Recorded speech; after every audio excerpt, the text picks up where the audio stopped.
Hello everyone.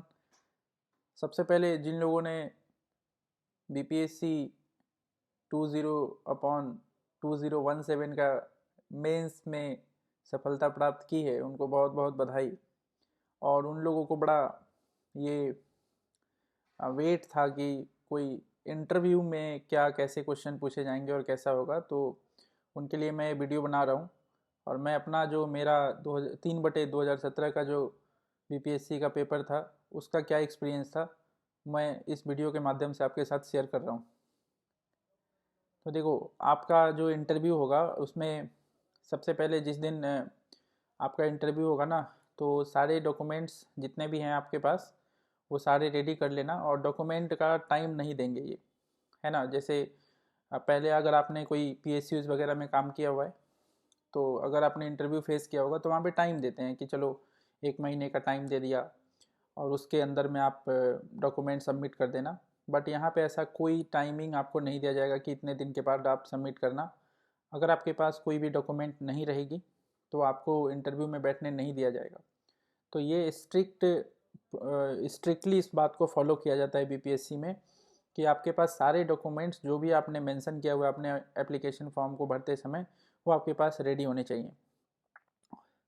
तो ये document verification होगा आपका। डॉक्यूमेंट वेरिफिकेशन के बाद आपको एक नंबर दे दिया जाएगा कि आपका ये नंबर है, और उस नंबर को पर्ची में लिख के दे दिया जाएगा। जैसे नंबरिंग रहेगी उस दिन की बाकायदा 1 2 3 4 5 6 ऐसे, और वो नंबर आपको दे दिया जाएगा और उस नंबर को लेके आपको इंटरव्यू रूम में जाना है। जब भी आपकी बारी आएगी तो आपको इंटरव्यू रूम में जाने के लिए बोल दिया जाएगा। तो आप जब भी इंटरव्यू रूम में जाओगे तो उस नंबर को अपने जो चेयरमैन रहेगा इंटरव्यू में वो मांगेंगे और वो आपको देना है। तो उस नंबर से ही आपका मार्किंग वगैरह होगा, है ना। आपको नाम वाम नहीं बताने की ज़रूरत नहीं है।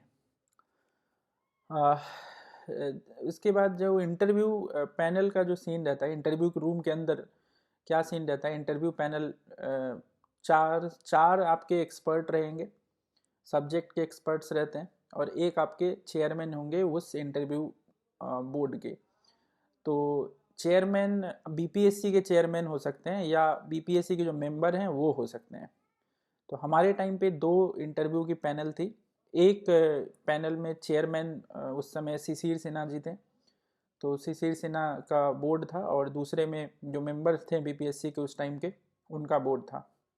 तो वो बीच में बैठे रहेंगे और दो इधर और दो इधर सब्जेक्ट एक्सपर्ट रहेंगे। तो कुल मिला के 5 लोग आपको इंटरव्यू लेंगे, आपकी इंटरव्यू लेंगे। आ, हमारे टाइम पे जब हमारा इंटरव्यू हुआ था तो उस टाइम पे कोरोना का समय था। जून में इंटरव्यू कंडक्ट कराया गया था, और कोरोना उस समय बहुत ही ज़्यादा, मतलब नेशन वाइड लॉकडाउन भी था, फिर भी इंटरव्यू कराया गया था। तो हमारा क्या था कि हमें दूर बैठाया गया था, मतलब जो चेयर था, जो टेबल था जिस पे वो लोग बैठे हुए थे उससे हम दूर बैठे हुए थे। तो सिर्फ ओरल क्वेश्चन पूछताछ किए गए थे। कोई लिखने वाला क्वेश्चन हम लोगों से नहीं पूछा गया था। जितने भी लड़के इंटरव्यू दिए थे उस टाइम पे लिखने वाले क्वेश्चन किसी से नहीं पूछा गया था, कोई डायग्राम नहीं बनवाया गया था, क्योंकि हम लोग दूर बैठे हुए थे और ये पॉसिबल नहीं था कि हमसे कोई डायग्राम बनवाया जा सके। मेरा इंटरव्यू शिशिर सिन्हा सर के बोर्ड में था, और बाकी जो दूसरे बोर्ड के लड़के हैं, जो दूसरा मेंबर जो थे उस टाइम के, जो दूसरा इंटरव्यू पैनल था, उनमें मे भी कुछ और सीन रहा होगा, बट मैं अपनी बात कर रहा हूँ, मेरे इंटरव्यू पैनल की बात कर रहा हूँ। क्या क्वेश्चन पूछे जाएंगे इंटरव्यू में, तो इंटरव्यू में एचआर क्वेश्चन ना के बराबर पूछा जाएगा आपसे। सबसे पहला दूसरा क्वेश्चन यही यही कॉमन था कि आपने अपना ग्रेजुएशन कहाँ से किया है, और अपने इतने दिनों से क्या किया। मान लो कि जैसे 2017 का ये फॉर्म है, तो ऑब्वियसली 2017 से पहले के ही पास आउट लोग ज़्यादातर होंगे यहाँ पे, और उसके बाद के पास आउट तो होंगे ही नहीं। तो इतने 3 4 सालों में आपने क्या किया ये आपको बताना पड़ेगा, और आपने कहाँ से पास किया इंजीनियरिंग ये भी आपको बताना पड़ेगा, वो पूछेंगे। और क्या था कि जहाँ से भी आपने पास किया है तो उस कॉलेज के बारे में या उस कॉलेज की सिटी के बारे में आपसे क्वेश्चन पूछा जा सकता है।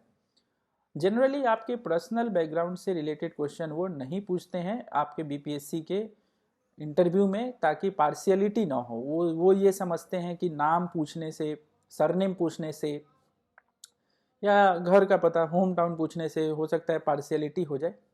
तो ऐसा वो नहीं पूछते हैं। तो उसकी तैयारी नहीं भी करके जाओगे तो चलेगा। अदरवाइज ऑल दो आपको तैयार करना चाहिए। आपका नाम क्या है वो तो सबको पता होता है, आपका घर कहाँ है और घर किस लिए फेमस है, मे भी आपसे पूछ लें तो आपको बताना पड़ेगा। लेकिन हम लोगों के टाइम पे ये नहीं पूछा गया था।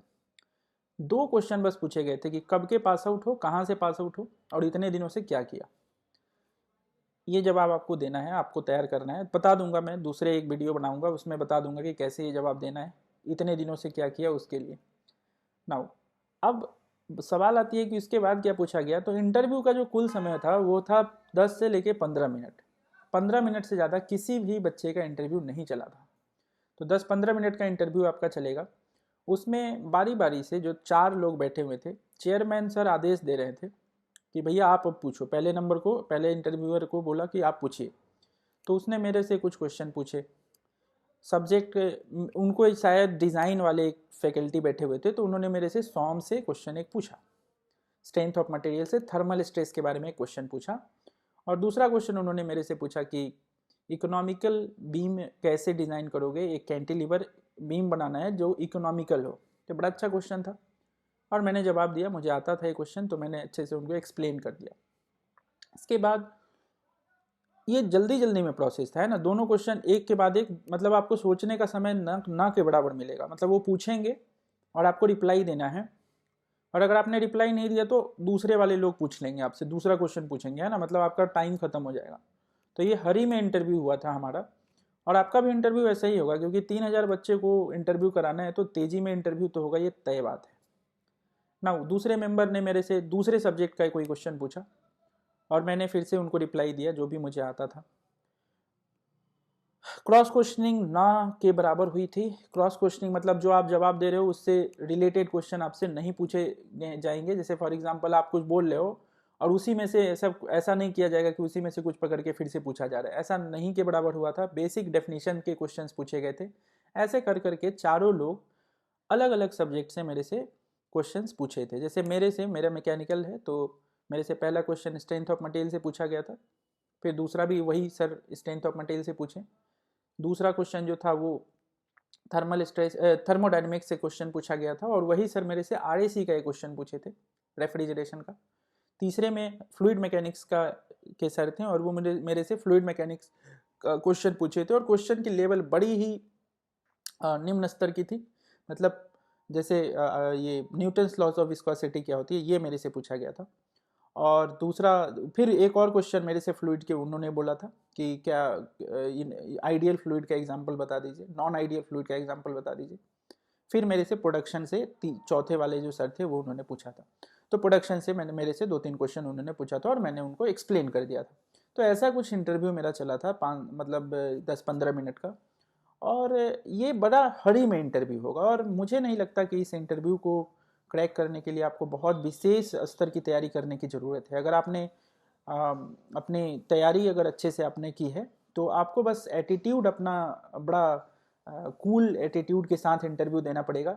आपको हड़ी में नहीं रहना है, घबराना नहीं है कि चार लोग देख के और घबरा गए और आवाज़ नहीं निकल रही है, तो ऐसे नहीं करना है। तो आपको एवरेज मार्क मिल जाएगा। एवरेज मार्क्स जो था इस पेपर में, इस इंटरव्यू के पेपर में 50 नंबर से लेकर 70 नंबर तक एवरेज मार्क। अगर आप बिल्कुल ब्लंडर ना करके आओगे, नाम भी गलत बता के आ गए अगर मान लो, तभी आपको 50 से 70 नहीं मिलेगा, अदरवाइज आपको मिल जाएगा। टिप्स क्या है, तो टिप्स आप कैसे तैयारी करोगे इंटरव्यू का, तो आप ना 2 सब्जेक्ट स्ट्रेंथ ऑफ मटेरियल और फ्लूइड मैकेनिक्स अच्छे से कर लो।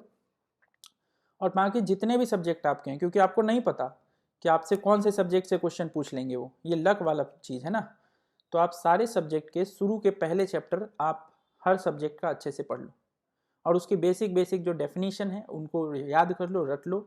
किताब की लाइन बोलोगे बड़ा अच्छा है, क्योंकि वो सुनना चाहते हैं कि जो आपने किताब में लिखा है वही बोले। हिंदी में इंटरव्यू आप दे सकते हो, और हिंदी में ही हुआ है पूरा इंटरव्यू, वो पूछेंगे भी हिंदी में, आपको जवाब भी हिंदी में देना है। तो इंग्लिश का मतलब ही नहीं है यहाँ पे। आप बिल्कुल इंग्लिश में बिल्कुल ऐसे जी हाय हेलो मत करने लगना। आराम से बिल्कुल अपना राज्य है, बिहार है, और यहाँ पे आराम से कूल होके, अपने लोग हैं वहाँ पे बैठे हुए, अपने आपके जैसे लोग हैं, हिंदी वाले लोग हैं, तो सब हिंदी में इंटरव्यू होगा। और बिल्कुल चिल होके इंटरव्यू देना, अच्छे मार्क्स आएंगे।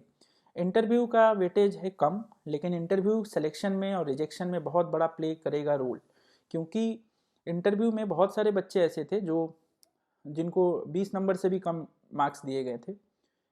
एक मेरा ही कलीग है, वो 20 नंबर लाके भी इंटरव्यू में उसका सिलेक्शन हो गया है। तो मतलब 20 नंबर मैं देखा हूँ अपने आँख से कि 20 नंबर भी दिए गए हैं, और मेरे 70 नंबर आए थे इंटरव्यू में। तो 70 नंबर तक मैंने देखा है कि 20 से लेकर 70 नंबर तक आए हैं, बाकी और भी में भी हो सकते हैं। तो मेरे ख्याल से ये वीडियो आपको अच्छा लगा होगा, आपको थोड़ी सी आइडिया जनरेट हुई होगी। 2-3 वीडियो और बना दूंगा इस इंटरव्यू से रिलेटेड। अगर आपको ये वीडियो अच्छा लगता है तो आप लाइक, शेयर और सब्सक्राइब कर सकते हो। तब तक के लिए thank you so much. Thank you. All the best.